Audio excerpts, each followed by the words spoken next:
Doctor Suresh कुमारी channel पर आपका स्वागत है।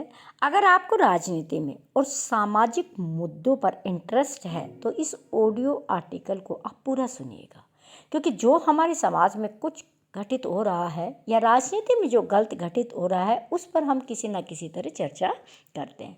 तो दुनिया का सबसे बड़ा लोकतंत्र भारत है, सबसे ज़्यादा दलों की संख्या भारत में है और सबसे ज़्यादा मतदाता भारत में है और सबसे ज़्यादा राजनीति में जो बुराइयां पनपती है वो भी भारतीय राजनीति में पनपती है। और इसी में से एक नई बुराई जुड़ी है, उस बुराई का नाम है रेवड़ी संस्कृति। और ये रेवड़ी संस्कृति का इस तरह का एक रोग है कि जो देश की आर्थिक स्थिति को खराब कर सकता है, टैक्स देने वालों को एक तरह से बहुत दुख पहुंचा सकते हैं और कुछ लोग काम करना नहीं चाहते उनको निकम्मा बना सकते हैं। तो मैं आज सुप्रीम कोर्ट के द्वारा जो संज्ञान लिया गया है उसी पर मैं अपने विचार आप तक पहुंचाऊंगी। अगर आप राजनीति और सामाजिक दशा इन चीज़ों में इंटरेस्ट रखते हैं तो आप इस आर्टिकल को पूरा समझने की कोशिश कीजिएगा। मैं मानती हूँ कि ये बहुत अच्छा हुआ कि सुप्रीम कोर्ट ने विभिन्न राज्यों की सरकारों की ओर से जो लोक लुभावनी घोषणाएं की जा रही थी उस पर विचार किया है। जैसे मध्य प्रदेश, राजस्थान की सरकारों के साथ केंद्र सरकार चुनाव आयोग एवं रिजर्व बैंक को भी नोटिस जारी किया है। ये ध्यान दीजिएगा, सिर्फ सरकारों के साथ साथ चुनाव आयोग रिजर्व बैंक को भी नोटिस जारी किया।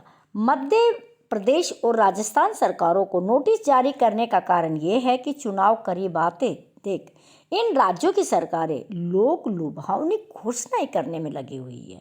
कुछ ऐसा ही काम विधानसभा चुनाव वाले अन्य राज्यों में भी हो रहे हैं। इसे लेकर दायर जनहित याचिका में ये सही कहा गया कि राज्य सरकारें अपने अंतिम वर्ष में लोक लुभावन घोषणाओं की झड़ी लगा देती है और ऐसा करते समय ये भी ध्यान नहीं रखती कि उनकी आर्थिक स्थिति उनके वादों को पूरा करने की अनुमति देती है या नहीं। चुनाव जीतने के लिए लोक लुभावनी घोषणाएं केवल सत्तारूढ़ दल ही नहीं करते, विपक्षी दल भी ऐसा ही करते हैं। वे ये बताने से इनकार करते हैं कि घोषणा पत्रों के जरिए जनता को लुभाने के लिए जो वादे किए जा रहे हैं उन्हें पूरा कैसे किया जाएगा। नतीजा ये होता है कि ऐसे दल जब कभी सत्ता में आ जाते हैं तो धन की कमी का रोना रोने लगते हैं या फिर अपनी घोषणाओं को आधे अधूरे ढंग से पूरा करने की कोशिश करते हैं। इसका उदाहरण है कर्नाटक, जहाँ कांग्रेस लोक लुभावने वादों के चलते सत्ता में आ तो गई, लेकिन अब उन्हें विकास कार्यों को आगे बढ़ाने में कठिनाई हो रही है। इसी तरह की समस्या का सामना उन राज्य सरकारों को भी करना पड़ रहा है जिन्होंने लोक लुभावने वादे किए थे। निसंदेह भारत जैसे देश में जहां करोड़ों लोगों की निर्धनता से उभारना है वहां जन कल्याण की योजनाएं तो चलानी ही होंगी, लेकिन अंतर को समझने की बजाय रेवड़ी संस्कृति को अपनाया जा रहा है।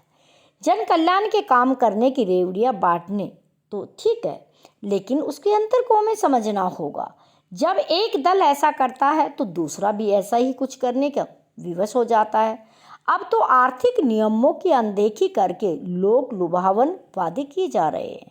निर्धन लोगों का उत्थान तभी किया जा सकता है जब राज्य आर्थिक रूप से सक्षम बने रहेंगे। राजनीतिक दलों को ये समझना होगा कि आर्थिक सक्षमता वित्तीय नियमों की उपेक्षा करके नहीं प्राप्त की जा सकती। यदि राज्य सरकारें वित्तीय रूप से सक्षम नहीं बनती तो न तो लोक लुभावने वादों को पूरा कर सकती है और न ही विकास के कामों को आगे बढ़ा सकती है। विडंबना ये है कि कमजोर आर्थिक स्थिति वाले राज्यों में भी राजनीतिक दल रेवड़ी संस्कृति अपना रहे हैं और संस्कृति राज्यों और अंततः देश की अर्थव्यवस्था पर बुरा असर डालेगी। सुप्रीम कोर्ट को चाहिए कि वह ऐसी कोई व्यवस्था बनाए जिससे राजनीतिक दल अर्थव्यवस्था का बेड़ा गर्क करने वाले वादे करने से बचे।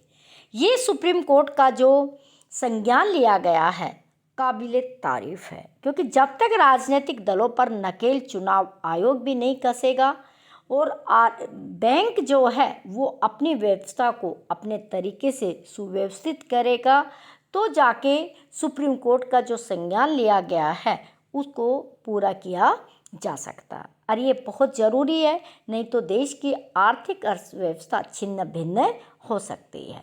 इसलिए हमें जो राजनीतिक दल वादा करते हैं उनके बहकावे में नहीं आना है। हमें ये देखना है कि किस तरह की हमारी आर्थिक व्यवस्था है, तो किस तरह की इनके द्वारा की गई घोषणाओं को ये लोग पूरा कर सकते हैं, क्योंकि शिक्षित लोगों को ये समझना बहुत ज़्यादा ज़रूरी है। वीडियो को एंड तक देखने के लिए बहुत बहुत धन्यवाद, और कमेंट्स करके बताइएगा क्या रेवड़ी संस्कृति को विकसित होना चाहिए या इसको यहीं पर ख़त्म कर देना चाहिए। Thanks for watching.